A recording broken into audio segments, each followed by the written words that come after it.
What's up, guys? It's Zel with Zyl Media here. Um, I'm just gonna start off the stream. It's just me this time around. We might see Arrow come in at some point, may or may not, never know. Um, but I wanted to go over the last week's chapter and really just do, as I was saying in the streaming notes, the I want to discuss Egghead, what it's been like reading it. Um, I also want to discuss the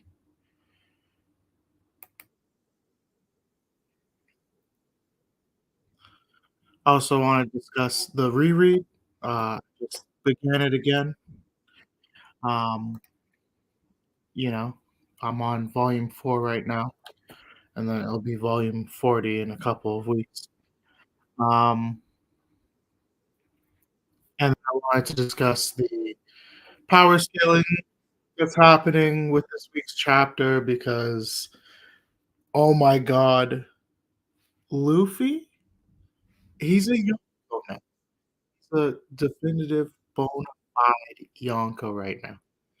No ifs, ands, or buts about it. I want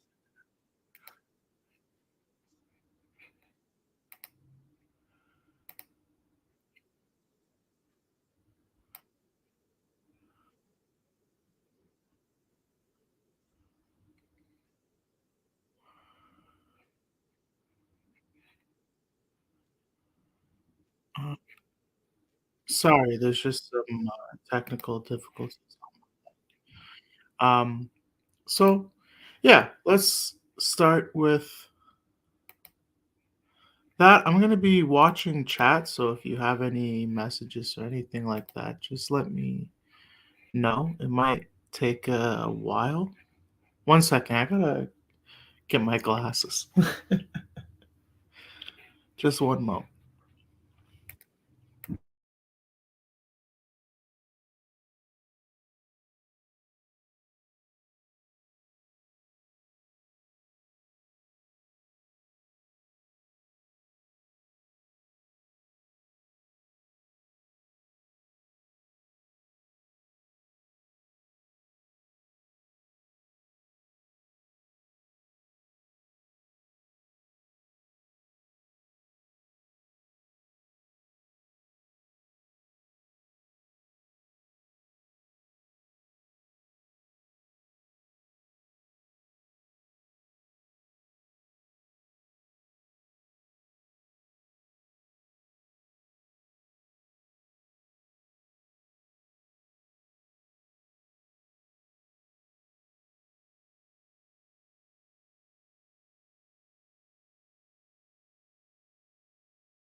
Okay, sorry about the wait, everybody. So, yeah, I wanted to start off talking about this week's chapter and how what I think happened with it, um, what we're seeing from it, um, you know,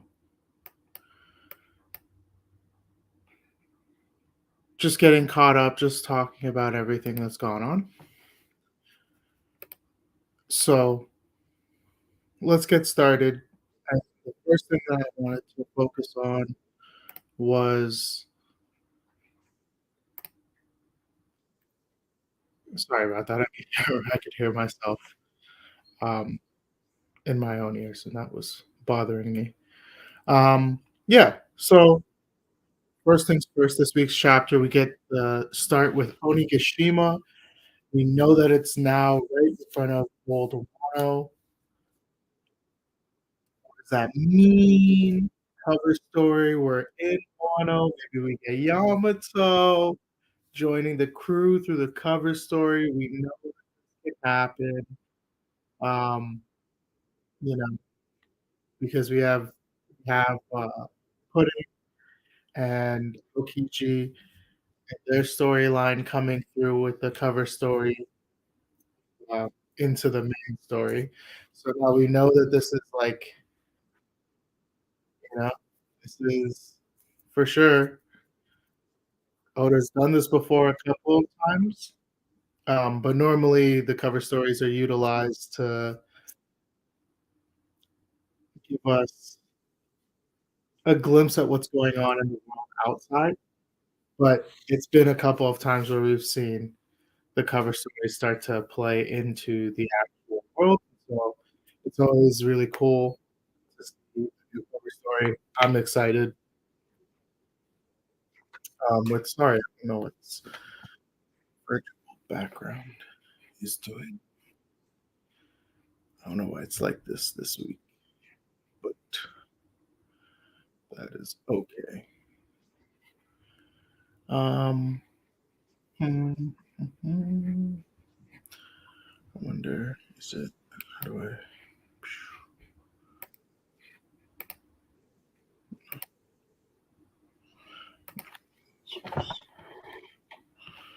sorry. We still have a Christmas tree thingy in the area.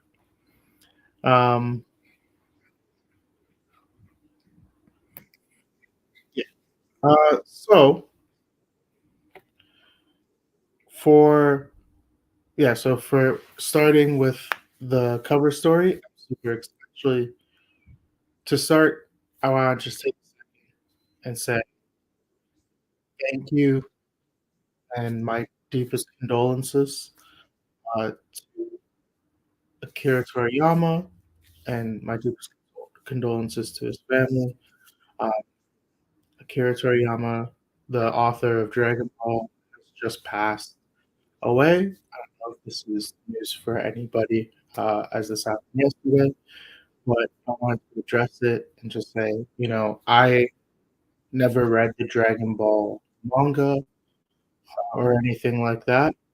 But I was familiar with the series and had played a couple of the video games. My family members enjoyed the story, but I didn't follow it closely. But I, as an outsider, have seen so many amazing things happen. Recently, when it came to the expression from the anime and manga communities towards the passing, everybody seems to be like mourning and accepting that this is another great loss, similar to when we lost the author of Berserk, Ken Amura. Sorry, I'm not the greatest with names, but everyone's really taking it to heart, and it is a really big loss. Obviously, One Piece is super inspired Dragon Ball, and like Oda was saying himself, that he doesn't know how he processes this. he misses his sensei, because that's really what Dragon Ball was. Like, it did give a lot of, um, inspiration to a lot of people. So, hopefully, you know, we're all doing well and, you know, having a good time, but it is a big loss, and so, um, yeah, I just wanted to take a second to recognize that that was the case. Moving on, we have that cover story. I hope we see Yamato at the end of this cover story. I really want her to join the crew. I think she'd be perfect, and it would really help with our fight with Blackbeard, and, you know, I just think she'd be a really good team member. I'd like to see Vivi come back to the crew as well, and we see Vivi, and that's great. So, like, let's just get into the chapter. We'll start then. So this week we see I'm gonna bring the chapter up on my phone just because it isn't always easy for me to keep the full chapter in my head. But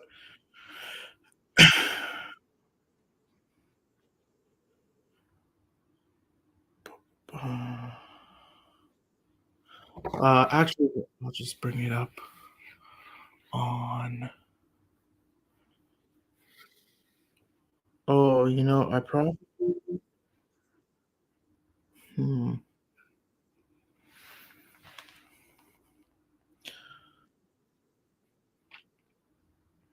Yeah, so we start this chapter with an understanding that Vegapunk's about to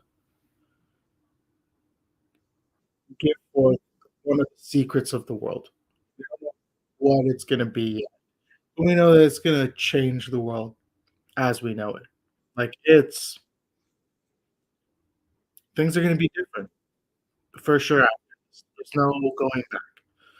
Um, and he sets a time limit. He's given, 10 minutes, and now this is a review of last week's chapter, um, a week after, so I feel like a lot of you, if you're watching this, you've probably already seen this information, so if anything I'm saying matches up with something another, YouTuber or someone that has said, um, let me know. I've listened to, a bunch of people as well, and so like a couple of theories in the community. I don't wanna claim them as mine or anything like that. But yeah, so we get we get information from Vegapunk, and we get to see how the world perceives Vegapunk, which is awesome. Because since I think since the introduction of Frankie, we've been hearing or seeing things in and around Vegapunk, right? I'm pretty sure it was Vegapunk who invented the paddle boats to get the Marines across the Palm Belt. Um, and I don't know if that conversation happened in Impel Down or with Frankie, but it's been a long time that we've been hearing of Vegapunk, and everyone was so excited when we got to Egghead because Vegapunk, like, it's him, it's the mad scientist, it's the guy.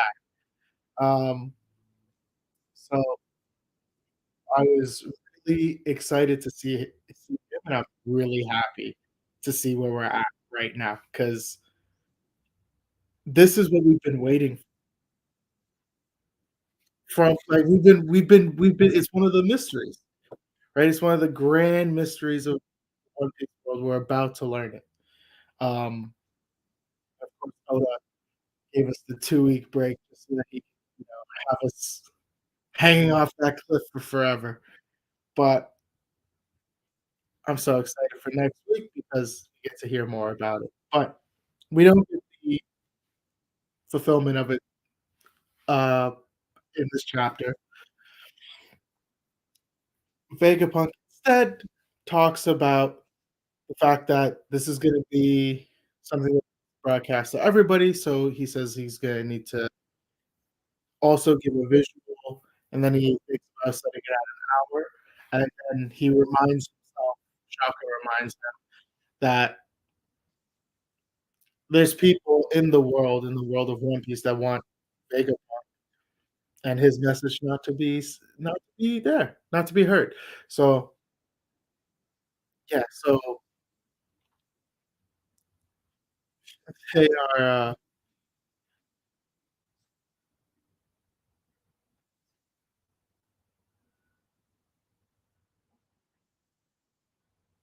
sorry, but yeah, so Vegapunk is instead then changing it to 10 minutes. He gives the world 10 minutes to get ready, um, for this visual and physical and audio, excuse me, presentation of of the truth, whatever it is. We don't know what it is yet. I'm so excited though.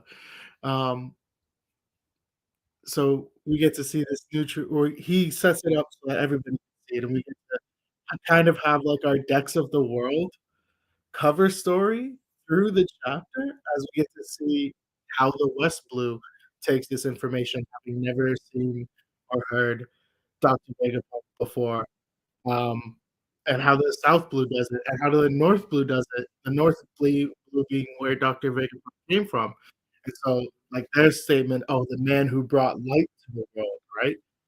Um, actually, hold on, is that where Dr. Vegapunk came from?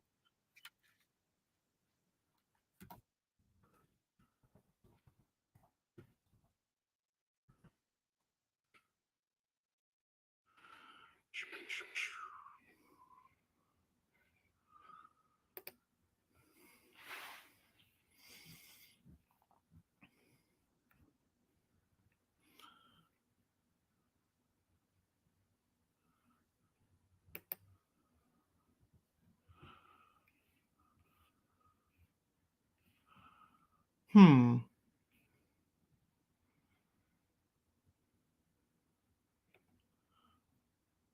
Okay, I was wrong about that. No, he was from the Grand Line. So then my thought is, why is it that uh, Winter Island is seen as the man who brings light? Maybe because of the temperature? Potentially. Maybe it's just because of the temperature. But maybe that's a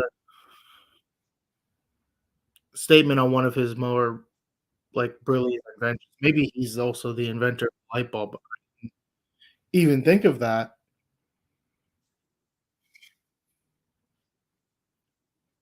Oh, okay.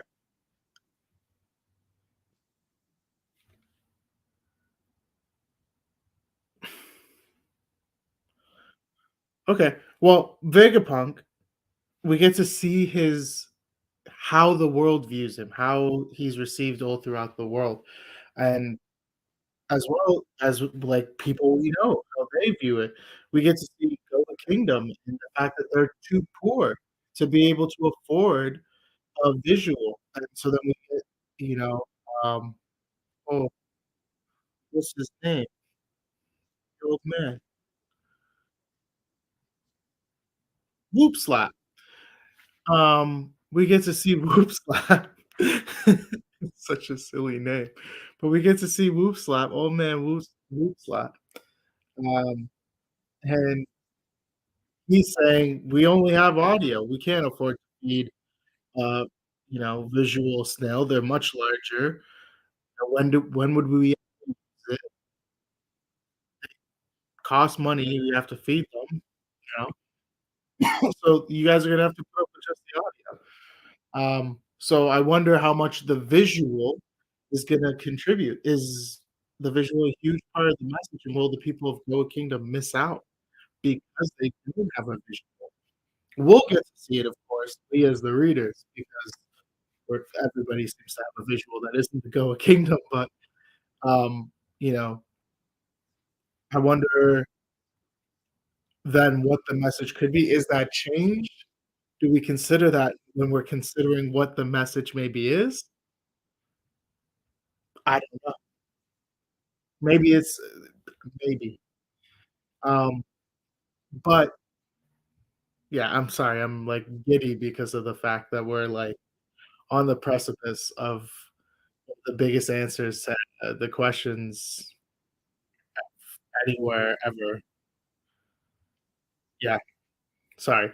Um, but yeah, so we kinda continue on and we get to see more information from more people. We know that this is pre-recorded, so this is probably it's probably gonna start off with something similar to like, "In this I have died." This is something that I have said to when I die so that you guys can understand the reality of the world or something like that. Maybe, maybe, but I think it'll confirm that he is dead, that Vegapunk is dead,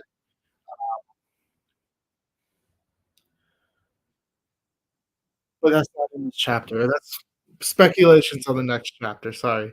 Um, yeah, so we hear the, broadcast begin. We hear Vegapunk set the new standards, and we see people reacting to these things. We see snails are being, like, taken hostage, that he has this ability to broadcast through the snails. I wonder what that means because we also see in this chapter the celestial dragons, the Gorusei. The celestial dragons aren't Gorosei. For any who are watching and wanna take it as that's the same, no, the Gorosei are the 5 elder stars. My apologies, that was my mistake. But the Gorosei, they are able to communicate with each other telepathic. We see that on display in this chapter. Um, after the announcement that, uh, we need the visual snails, it'll take 10 minutes for people to get ready. So 10 minutes is the interval. That is the time frame. 10 minutes is what Luffy has to hold off not just one, but now all 5 Elder Stars. Because while all this is happening, Saturn is communicating telepathically with all of the other 4 Gorus. Um, I don't know all of their names, I'll be honest with you. I think they're all planets. And I'm gonna have to read them soon, um, but they only got revealed in the most recent, read, so I haven't, like, ingrained them in my memory yet. Uh, but the other 5 Elder Stars, um, yeah, he's talking with them, and they all are losing their shit, like, they're and rightfully so, but they're, like, seriously pissed about what's happening with Vegapunk. Right, and they're trying to figure out how they can destroy the barrier because they need to stop this message, right? This is why we killed the scholars at Ohara. This is like, whatever this is, Vegapunk knows too much, and we did not know that this would happen when he died. So I think at this point, we fulfilled the condition for the incident, because no matter what, this is going to change the world forever from this point forward. What everything that we know about the One Piece, there's gonna be new information available, not just to us, but to every character in the world. That's why it's changing the world so much. Like, it's not just the reader that understands what's happening from the pirate's perspective or from the revolutionary's perspective or from the celestial dragon's perspective or the, like, average citizen. Now everybody's hearing this information. We don't know what it is yet. I think it'll probably have something to do with the ancient kingdom, or a conversation around the value of celestial dragons, or maybe it's just a testimony of what happened to Kuma. But whatever it is that we're about to hear, it's gonna be the first time in the entire world, or in the entire series, where everybody in the world knows the same thing. Everybody ubiquitously will have the same information. Like, that's insane. Um, the level of misinformation, distance in information, the control of information has been a huge part of the series of One Piece as a theme for such a long time, and now this is the first time through Dr. Vegapunk that we have global communication going out immediately. And so, yeah, I definitely think that this fulfills the the criteria of incident, because no matter what happens, whatever he reveals, this truth, he has the authority for everybody to believe him. So, right there, if there's an opposing factor, now we have an incident. Um, but, I mean, Oda is killing it. Been so amazing as an arc. I don't think there's been any moment reading through Egghead that I felt like, "Meh," you know? Like, every single moment, it's been fun.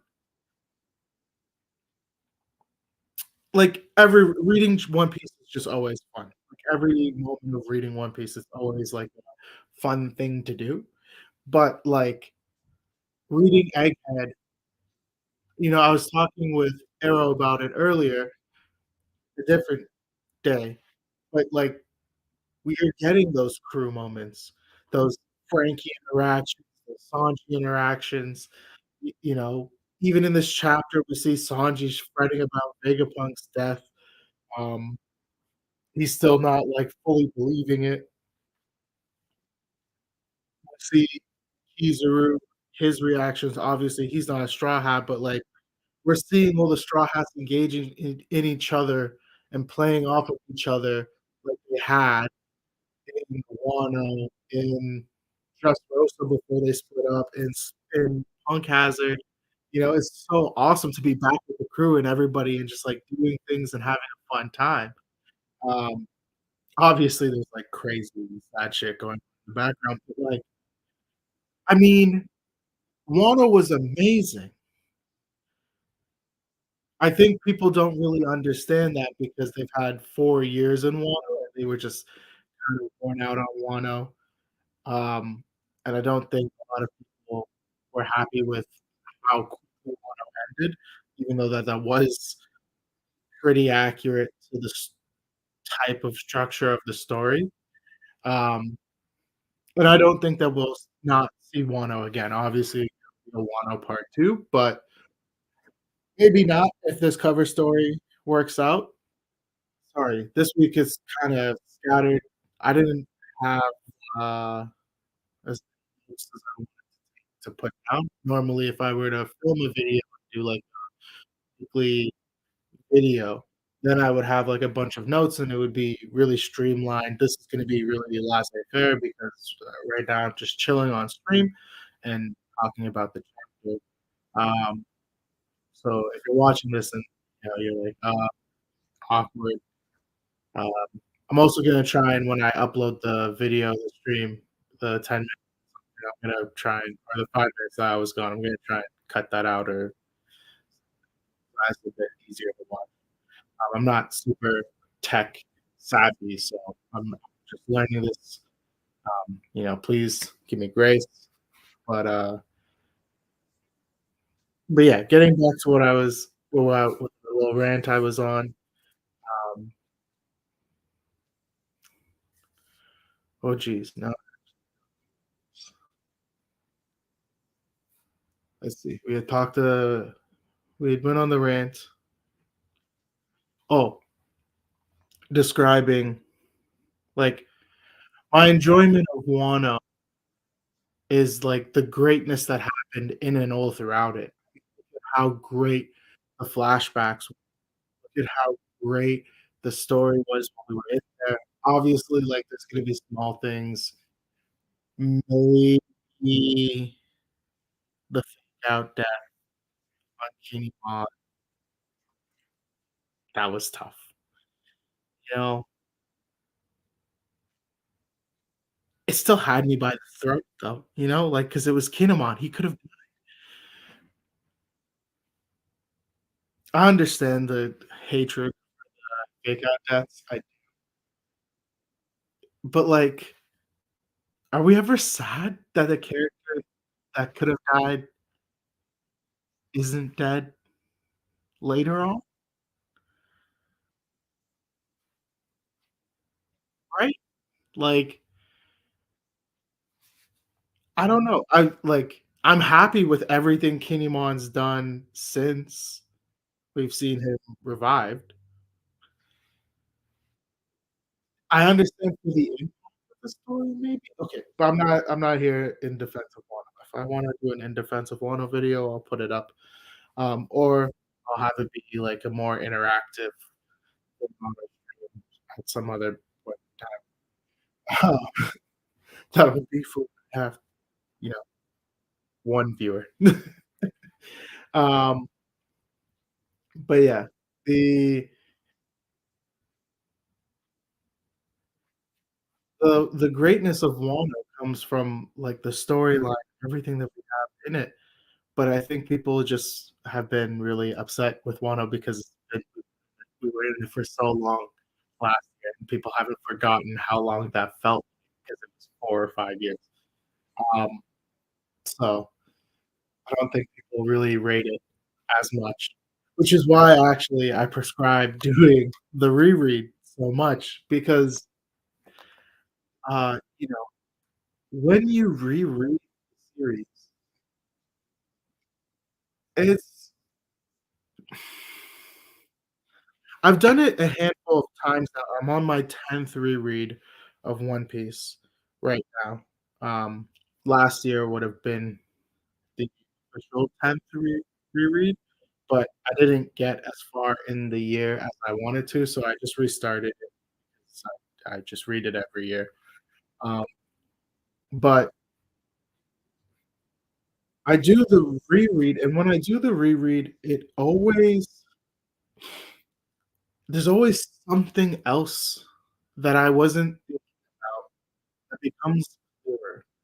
Not because maybe because I'm stupid, that might be it. Maybe I was writing in, like, the ultimate 4D, and I'm just a little smarter than your average meathead. Um, you know, maybe that is the case. But I think that when we do the reread, it gives us the chance to appreciate the story in the size of it, right? Like, I need to learn camera dynamics. That's what I need to learn. But look at this. This is a book. This is a bound book. It is girthy. There's a thickness to it. Good thick. Both are good though. Uh, but there's a reality to it, and Oda writes the volumes like this, and he writes the stories with these in mind, the tankobon in mind, and, uh and I think that when we get caught up in the fact that it's chapter, right? Like, we're on this chapter. That's not the chapter we're on, but, like, let's say we were. If this is what we get for the week, you know, we're not looking at it from this, we're looking at it from that one chapter, and that's where we're at week to week reading. I still think even once you catch up and you do get to weekly, you should try rereading it because it fills in a lot of the story because it helps you remember what was going on in the past, what the experiences were of everybody, but also the context really that was available in that arc. And, like, this is a reality for a long series.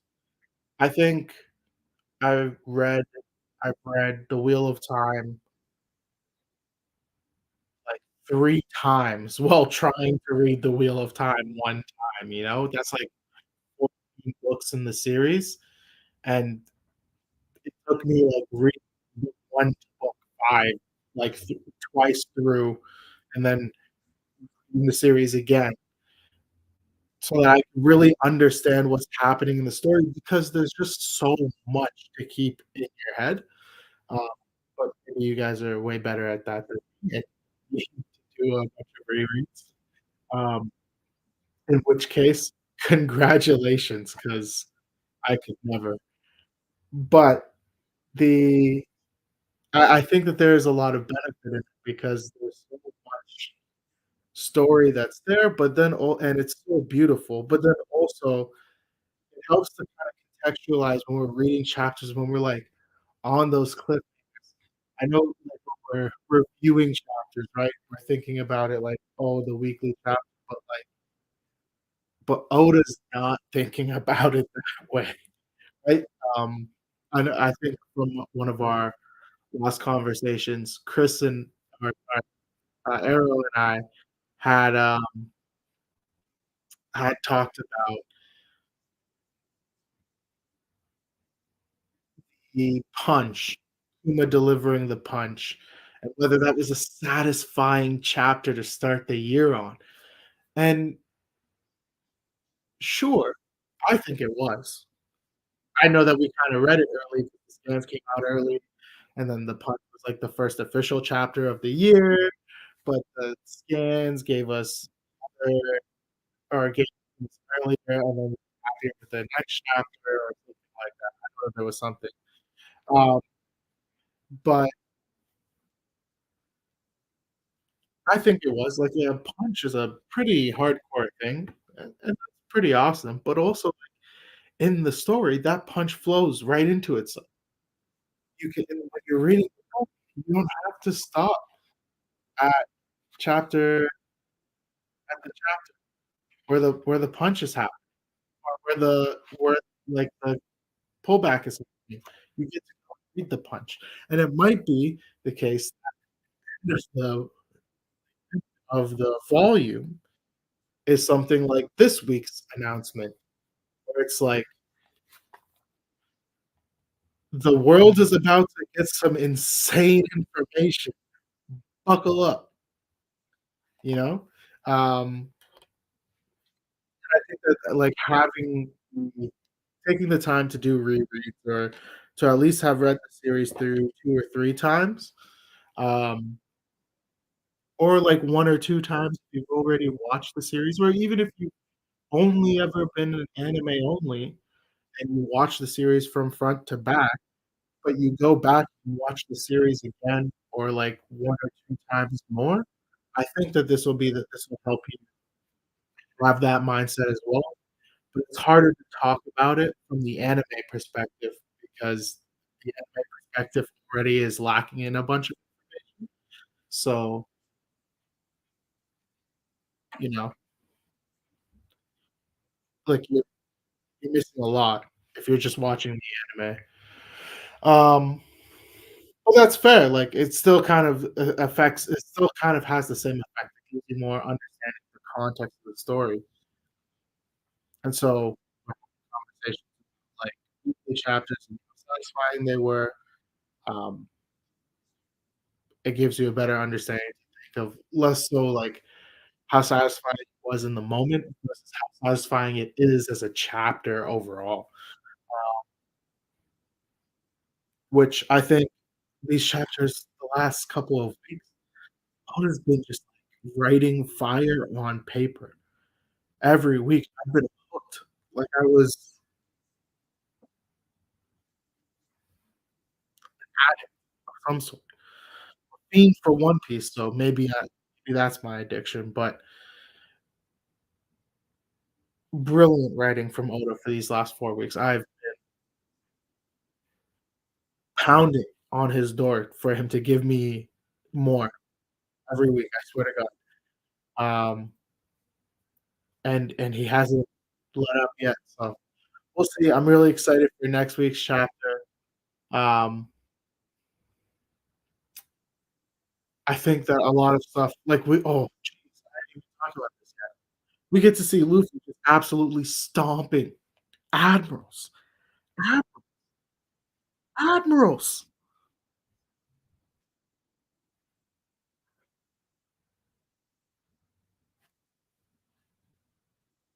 He looks like a Yonko now.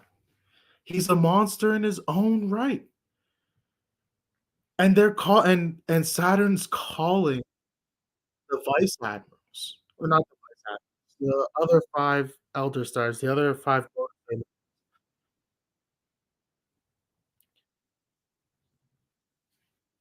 and Luffy's gonna have to hold them off for the 10 minutes of this document, of the 10 minutes of the speech that Vegapunk's about to give. We know that his crew's ready to get away at this point, we just need to collect them. So, like, the ship's ready to go. Everyone we need to get the ship out of here, right? That's the giant ship, and we'll be good. We're safe. The ship's safe, Brook, Frankie, safe, um, Atlas, Bonnie, safe with the ship. Uh, no, maybe. Maybe. I don't know. Let me go back and check.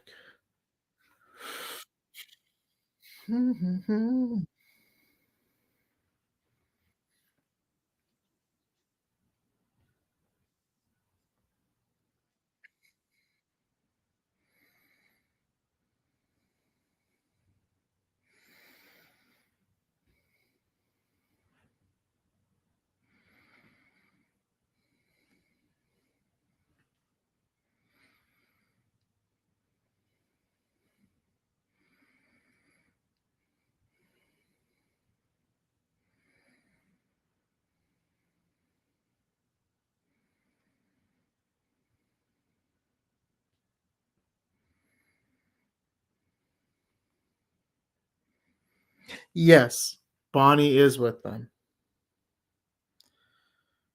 because she's the one saying at the end of the chapter that I hope that Vegapunk and all of them are alright, which I think we know that Vegapunk is dead. I think that's why I think that it's gonna happen, that's gonna be revealed is that it's gonna start off with hearing this and I have died. Um, but we'll see. It's only well, the new chapter could be out in December, I'll be honest with you. I'm a little surprised that it hasn't. Actually, no. No, I'm wrong. I just hadn't noticed how much time had passed. We still have another week to wait. But for 11:08, I think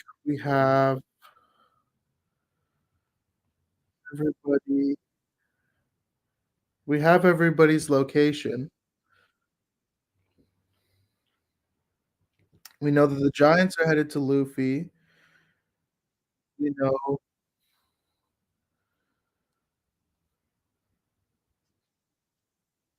that Atlas, Kuma, Bonnie, and now Brook.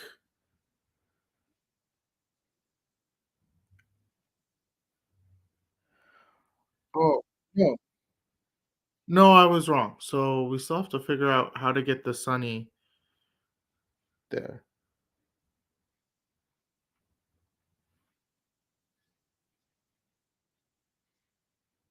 Okay. So then that's something that we do still have to worry about.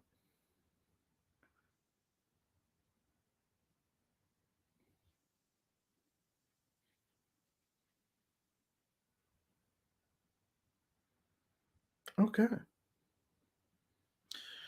Well, so then that actually changes things, not much, but a little bit.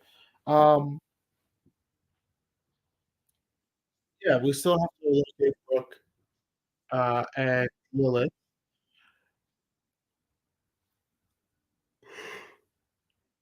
and locate the ship and get that back to where the giants are, and then we have to get Jinbei and Zolo and Lucci, which we still haven't seen how that battle's going. I know people are, like, tilted over the Zolo versus Lucci stuff, but it makes sense. Lucci pushed Luffy to extreme diff,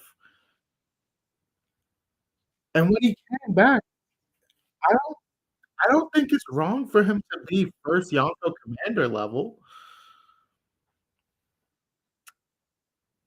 and that's the level that Zolo's at. He had a hard time with both King and, sorry, he had a hard time with King. He had a hard time with it wasn't like he negged either of them, but those were fights. So I don't see why, Lucci would be any different, and Lucci's not underestimating them because Lucci's got his ass whooped before. Now Luffy's, like, leaps and bounds stronger than Lucci could have ever thought he would have been. Luffy went from being like a maybe 3rd Yonko commander level pre-time skip, maybe, like a Tobiropo level pre-time skip to being Yonko level in 2 years. This man's speed run power. This man's probably as strong as his grandpa in 2 years since he set out to sail. They got a couple of techniques and was like, "We here." Any point being that what is my point?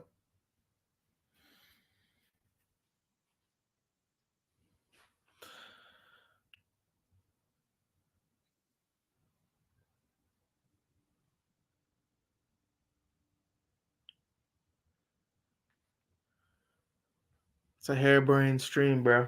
That's what it is. It'll get better as I continue to do it and as more people come, we'll be able to have, like, hop in, you guys will be able to help generate some ideas that we can chat on and stuff like that.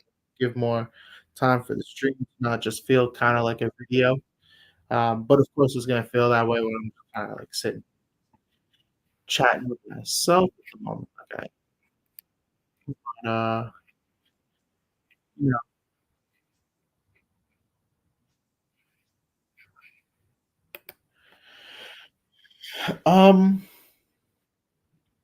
because of that, I gotta kinda think of what I'm trying to it's really easy to get distracted when you're looking at yourself in the um,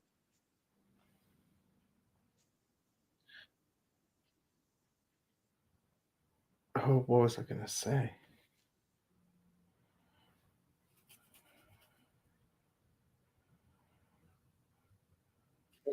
Well, we talk about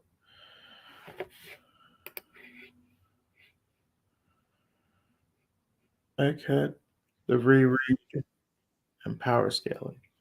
Power scaling, I don't know if we're gonna talk about that, much more today than we already have. I think that yeah, that, like, Zolo Bellucci, sure, like, I can see Zolo winning this fight and not taking a lot of damage. Maybe this is the fight where he wins without being handicapped first, um, you know? But at the same time,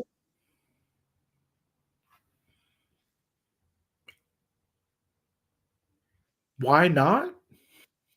Like, why not have Lucci be able to deliver a pretty significant attack on Solo and then Solo take him out, right? Like, Zolo always wins from an injured state. He hasn't been injured, he's not handicapped, he's barely even tired, all he did was screw around with Kaku.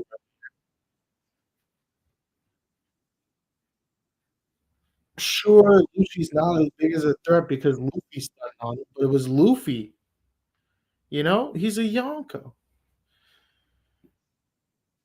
That guy's first commander level, I don't see why it's a problem, but that's just my take. Um, I know that Zolo fans are hard up about it, so I'm trying to help adjust, okay? As a Sanji fan myself, you know, it's been it's been hard. It's been hard over the time. You have to just accept that sometimes your character doesn't always have the best light upon themselves. Um, but it's cool because then we get to see Zolo fighting another character. Like, wouldn't it be cool? Like, obviously, it being off screen isn't fun. I'd like to see it on screen.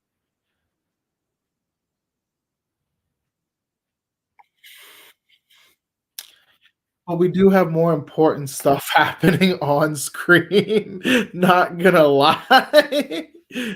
Like, if I had to cut something, I was in Oda's position, and I have this, like, dope fight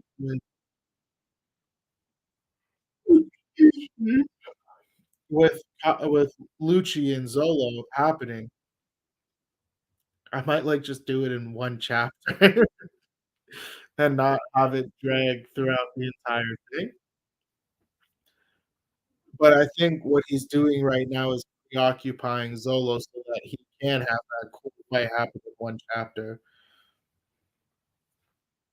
but it makes sense logically that Zolo is tied up in this thing over the time. Because had we read it that Oda didn't put that stuff throughout, then maybe when we're going back, that's a plot right there, is that, um, like, the time like, Zolo wouldn't have had the time or something to do this other thing that we don't know what's gonna happen because it's the future, and Oda is constantly breaking people's ankles out here. This man is second coming of Kyrie, uh, or the first coming of Kyrie, maybe. Maybe Kyrie.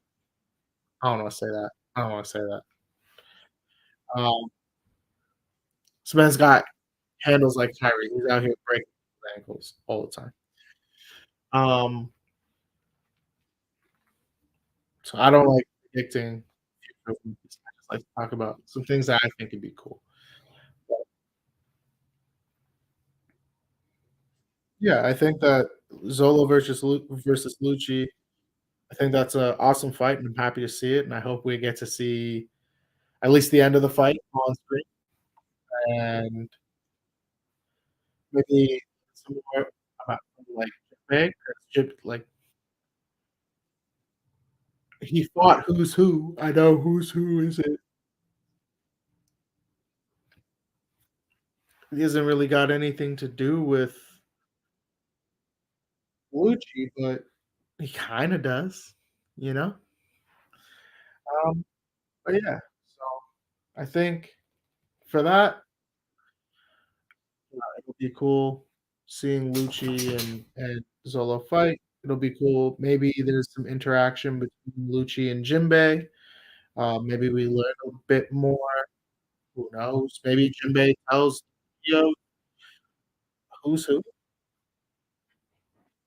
Maybe Jinbei takes over the fight for Zolo and frees him up to go have him fight one of the Elder Stars. And then Sanji goes along, right? Because Sanji's already there. You know, I'm hoping Sanji ends up fighting Kizaru, but I gotta admit, I got a Sanji bias. I wanna see him fight Kizaru, light speed versus light speed. I'd like to see like mostly so that he can develop future sight hockey because we've seen him dodge that beam from Curry, and, and I'd love to see the, like, development of that fighting style more. It'd be so cool. We already have, like, advanced forms of armament, advanced forms of combat, but I wanna see what advanced forms of observation look like. And I know that we have future sight, but, like, there's gotta be other stuff, right? Like, we already know that there's, like, the emotional thing.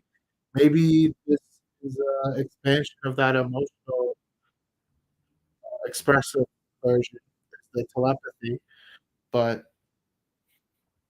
I don't know. We'll see. Eventually, we'll be able to look back, the story of One Piece will be finished, and we will know almost all of her secrets, but right now we don't. Um, that's all for me today, guys. I'm sorry if this was all kind of all over the place. I'll try and get things tightened in for the next video, the next stream. Thank you for thank you for watching, and, have a great time.